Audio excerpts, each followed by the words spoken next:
নতুন সাজের নতুন রূপে পবিত্র ঈদ উল ফিতর উপলক্ষে কুয়াকাটায় তৃতীয় দিনে পর্যটকের আগমন বেড়েছে।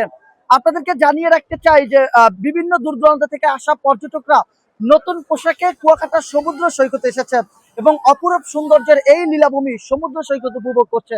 আমি আপনাদেরকে দেখানোর চেষ্টা করছি কুয়াকাটা সমুদ্র সৈকতে এই মুহূর্তে জোয়ার চলছে। সেই জোয়ারের মধ্যেও কিন্তু কুয়াকাটায় আগত পর্যটকরা তারা গভীর সমুদ্রের নোনা জল পায়ে লাগিয়ে এবং গোসলের মাধ্যমে উল্লাসে মুখর পরিবেশ বিরাজ করছে।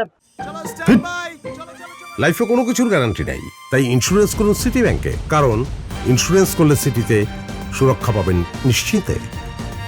আমি কুয়াকাটায় আগত পর্যটকদের সাথে কথা বলেছি, তারা আমাকে জানিয়েছে যে পবিত্র ঈদ উল ফিতরের লম্বা ছুটিকে কেন্দ্র করে তারা কুয়াকাটার সমুদ্র সৈকতে বেড়াতে এসেছে এবং এছাড়াও কুয়াকাটার যে বিভিন্ন দর্শনীয় স্থানগুলো রয়েছে, কুয়াকাটার কুয়া, তিন নদীর মোহনা, লালকাঁকড়ার চর, সুটকিপল্লী, লেম্বুর বন, এই বিভিন্ন জায়গাটিতে কিন্তু তারা ছুটে এসেছে।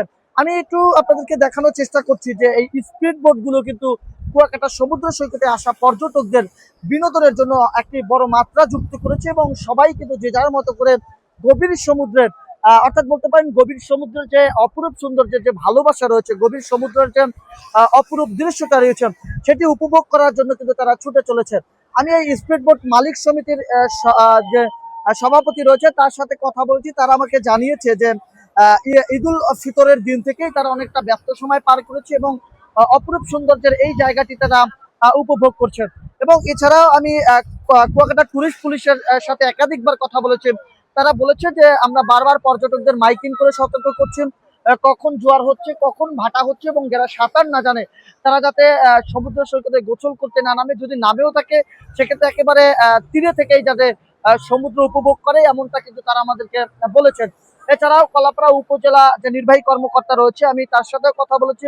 তিনি বলেছেন যে পবিত্র ঈদ উল ফিতরকে কেন্দ্র করে তারা রমজানের মধ্যেই কিন্তু একাধিকবার পর্যটন সংশ্লিষ্টদের সাথে বসেছেন এবং তাদের নিয়ে কথা বলেছেন। কারণ বিষয়টি হলো এই পবিত্র ঈদ উল ফিতরে হাজার হাজার পর্যটকের আগমন ঘটবে, এইটা কেন্দ্র করেই কিন্তু তারা কুয়াকাটায় পর্যটকদের নিরাপত্তা দেওয়ার জন্য যে বিভিন্ন স্টেক হোল্ডার গুলো রয়েছে তাদের মধ্যে একটি আনন্দ মুখর পরিবেশ বিরাজ করবে বলে এমনটা তারা কিন্তু বলেছেন।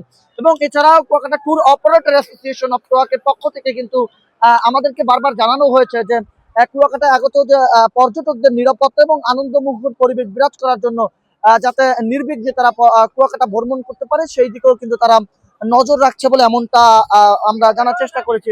আপনাদেরকে একটু স্পষ্টভাবে জানিয়ে রাখতে চাই যে পবিত্র ঈদ উল ফিতরের দ্বিতীয় দিন এবং প্রথম দিনের তুলনায় আজকে তৃতীয় দিন পর্যটকের সব থেকে আগমন বেশি বাড়ছে বলে এমনটা কিন্তু তারা আমাদেরকে জানিয়েছে। এবং এছাড়াও কুয়াকাটার সমুদ্র সৈকতের যে বিভিন্ন দর্শনীয় স্থান রয়েছে এবং এছাড়াও যে বিভিন্ন জায়গাগুলো রয়েছে সেখানেও পর্যটকরা ছুটে চলছে এবং পর্যটকদের নিরাপত্তার ক্ষেত্রে টুরিস্ট পুলিশ, নৌ পুলিশ, থানা পুলিশ তারাও কাজ করছে। এবং আজকে কুয়াকাটায় পর্যটকদের আগমনকে কেন্দ্র করে 70 থেকে 80% হোটেল মোটেল বুকিং রয়েছে বলে এমনটা আমাদেরকে জানিয়েছে হোটেল মোটেল এমপ্লয়িজ অ্যাসোসিয়েশন থেকে। এবং সব থেকে আলোচিত বিষয় হলো কুয়াকাটায় আজকে হাজার হাজার পর্যটকের উপস্থিতি থাকলেও তবে রাত্রি যাপন করার মতো 70 থেকে 80% হোটেল মোটেল বুকিং রয়েছে। তবে কুয়াকাটার যে বিভিন্ন যে উপজেলা রয়েছে সেখান থেকেও কিন্তু তারা ছুটে আসছে সাগরকন্যা কুয়াকাটায়। অর্থাৎ পবিত্র ঈদ উল ফিতরের তৃতীয় দিনে কুয়াকাটায় পর্যটকের আগমন দ্বিগুণ বেড়েছে বলে এমনটা আমরা দেখতে পেরেছি। আপনাদের সাথে আমি ছিলাম জাহিদুল ইসলাম জাহিদ, বাংলা নিউজ, কুয়াকাটা।